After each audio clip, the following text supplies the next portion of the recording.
I'm Peter Marsh, and welcome to another Aether and ATX video. Thank you so much to the people that have been watching regularly and commenting. That makes such a difference for me. It just makes me feel great to know that you guys are watching these videos all the way to the end, and that maybe what I say has some kind of value to you, and that you can use it in your day. Today, we're going to be talking about our potential as humans and our potential to manifest. Okay? So, when it comes to manifestation, there are all different things that you can achieve. You can change yourself inside, your inner state, and that can lead to changes in your 3D tangible world. And you can take actions in the 3D tangible world to change your life. I've been going through that myself. As you can see, I just shaved my head last night. I'm kind of changing my physical appearance. I've been walking pretty consistently for over a month now at this point. I've lost about 20 pounds. I write 4,000 words per day. The majority of that is journaling, right? So I can't say that I'm writing a novel. I do write some prose, but like way more of that writing goes into journaling. And then I also meditate and do affirmations as well. So like I'm taking action in the 3D tangible world, and it is taking what I've kind of envisioned about myself on the inside and making it into who I am on the outside. So I think about manifestation, and I realize that we are manifesting all the time. We're doing it without even thinking. We're making the 3D tangible world around us. Now, this is my 9th video, and in all the previous videos, I've always kind of said the same formula. It's that I've said that when we have an experience in the 3D tangible world, we're collecting data. We're collecting data based on what we're experiencing through our 5 senses. And then that data is our thoughts. With our thoughts, we notice patterns. Our patterns become beliefs, and our beliefs are what create our 3D tangible world.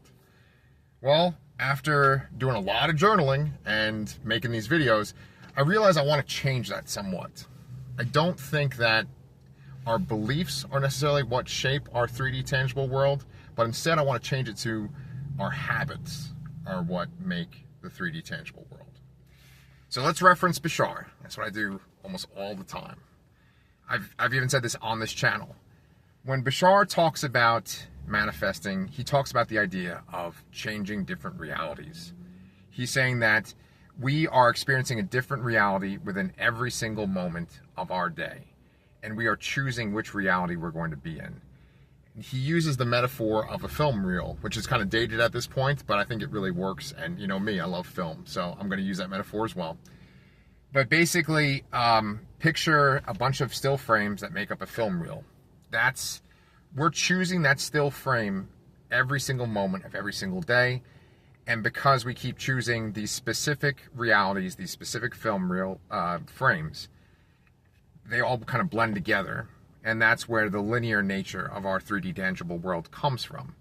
It's all moving to us, and it all feels like it's the same world, but we're like literally making that choice to believe that world every single moment of the day. Now, that's a lot to take in, and a lot of people might have already tuned out. But I like that idea a lot.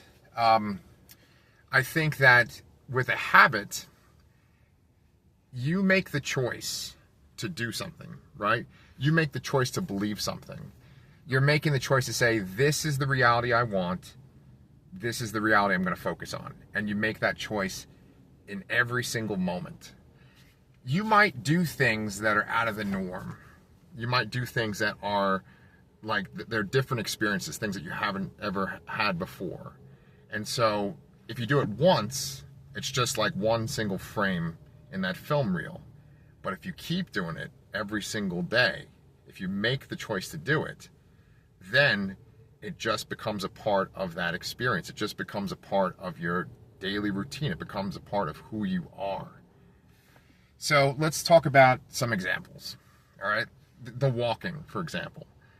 So back in the day when I wasn't exercising regularly, I would just go for a walk sporadically, maybe once a week, twice a week, and that was it, right?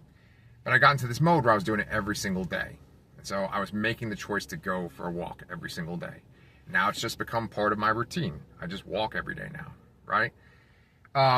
You might have an impulse to do something totally different. Like maybe you are shy at, you don't want to make speeches in front of people, and then all of a sudden you're like, you know what, I'm going to make a speech. I'm going to make a toast at this wedding. So you do it once, and then that's it, right? Well, if you make it to where you're making speeches all the time, we're in front of a crowd all the time, then it just becomes a part of who you are. But you have to choose to do that.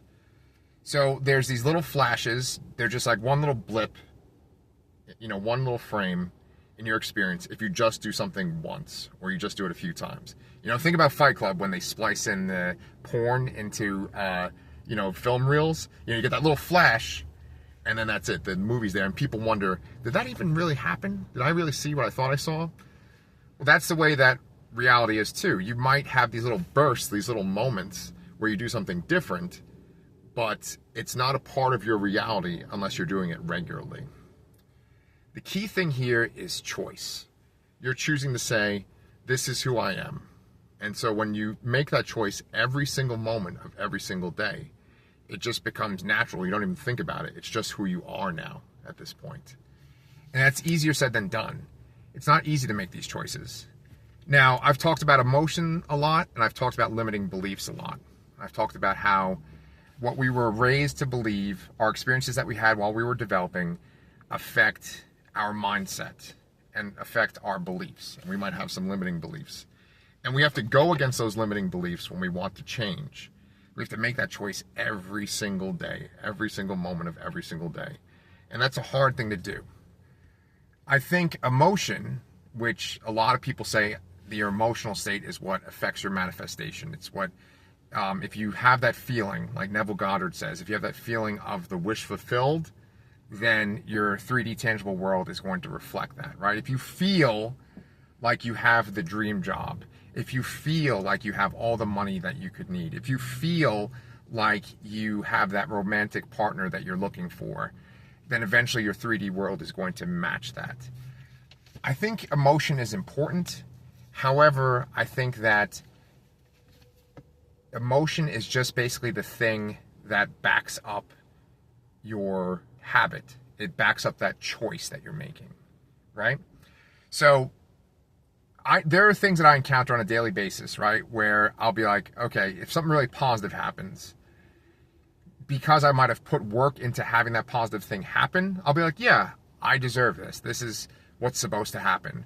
If I do something kind for someone and they respond in a positive way, I'm like, okay, I earned that. That makes sense. That goes along with reality. I've always had a hard time thinking, okay, well, if I think that I'm rich, I'm going to eventually become rich, right? It's very hard for me to wrap my mind around that one. So I think that when you're able to emotionally convince yourself that something is real, then you can make the choice to believe it, right? So just for argument's sake, I did tangible things in the real world to change my life. I literally have the physical evidence. Like I'm going for a walk every day, right? So I can see myself losing weight. And so I'm like, yep, that's right. I lost weight. I deserve it. And there's that emotional feeling behind it. There's that sense of pride, that sense of accomplishment. Like, I'm losing weight. This is great. Just laying on my couch and thinking, oh man, I'm in such good shape. I've, done a lot of exercise. That just doesn't have that emotional value because you know that you haven't done the thing, right?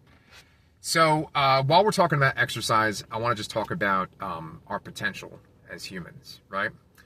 I've been listening to this audiobook by Greg Braden. It's his book, Pure Human. And he talks about how there is this transhuman movement. It has nothing to do with transgender people. He's talking about the idea of people like augmenting their bodies with like microchips or nanotechnology, like the idea of like where science might be headed, where we're like incorporating technology into our bodies, right? And the idea is that like the agenda behind that is that they're pushing that this is going to make us better than human. We're going to be more than human. And Greg Braden is very much against that movement. He believes that like by changing our physical bodies with technology, then we are actually reducing who we are as humans. And I have to say I agree with that. I think that there's nothing that you can add to yourself. There's no physical thing that you can add to your body that is going to help you manifest better. Instead, it's just like any other thing that you use to enhance yourself. You can take something external, but all this external thing can do is help enhance what you already have inside. So what the heck do I mean by that? Well, if you change your diet, if you eat certain types of food, your body's going to react a certain way, and you might see physical improvements, right? You're taking an external thing, it's interacting with your body, and it's changing your body, but you're not adding a component to your body, right? If you look at the inverse of that, like using something like Google Maps to find a location, right? I just basically type something into my GPS, and then I go follow it. It says turn left here, turn right here, and I go, and it takes me to a location. Because of that, my ability to like read a map to find a place on my own has diminished, because I'm using some external thing to help me with something I should have a skill for. And the same goes for using a calculator to do math. Same goes for like using Google to just answer questions. So in that capacity, technology is reducing who we are as people. And if we go ahead and we add, physical modifications like microchips or other parts to our body, like we augment them, it's going to reduce what we internally have. And I think that the same goes for manifestation. There isn't any kind of extra thing that we can add to boost our manifestation. Our potential to manifest is already within us. We've had it since the time that we were born. And that goes for any kind of physical thing too, right? Like I've said a bunch of times in this video, I have lost weight, right? As a chunkier guy, lost 20 pounds, I look different. But there was no extra thing to help me lose that weight. I have this body underneath the fat that I had, and I exercised and it went away.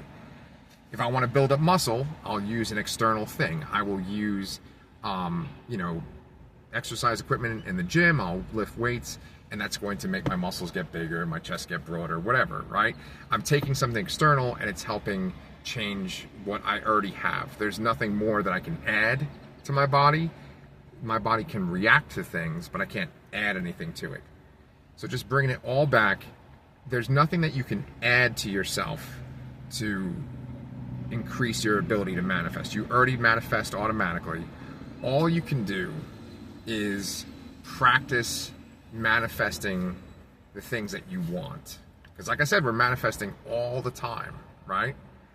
But to develop that skill, just like you could develop playing an instrument, just like you could develop being able to speak in public, just like you could learn a new language. You have all the capacity to do these things. You just have to focus and work on it. You have to decide where you're going to put your energy. And so when it comes to manifesting, there's certain things that you want to experience and certain things that you want to manifest. So that's what you have to work on. I'm going to just tie it into this one example by Danielle Desautel, where she was saying that she just plays this little manifesting game, where when she goes to a store, she'll park her car, and she'll be parking in front of a car in another spot, and then she goes to manifest that when she leaves the store, that car is going to be gone, and then she can drive through. It's a little simple, meaningless thing, but it's like a way for her to practice manifesting, to manifest something, right? That's like on a small scale basis. The more we practice things like that, the more we can manifest things consciously that are on a bigger scale, right? So I think that the end lesson with this video is that there's nothing external that we can add. We can get information, we can find teachers that can teach us more about manifestation, but all it is taking our potential that we have inside and focusing it on what we want. And then we can use that to manifest things. But we don't need anything external. And if we start adding external things like cybernetic stuff, like microchips, we're actually going to diminish our ability that we have as humans. So I think it's worth it just to keep practicing manifestation and practice things that are within your belief, right? Like if I sit here and I'm going to practice like, oh, I want to be a billionaire, that's not within my beliefs. I don't think that I'm just going to like stumble upon $1 billion. But if I think, okay, I'm going to write a short story and submit it, if I want to manifest that, that's within my ability, and I've already shown that I can write, and I have been writing. So just practicing manifestations that are connected to what you are already doing will lead to those manifestations coming true. And as you grow and you change who you are, then you'll have more and more power over the 3D tangible world around you. Guys, thank you so much for watching this video all the way to the end. Please leave a like. You can comment. I promise I will comment back. And I hope that you guys have a really awesome day.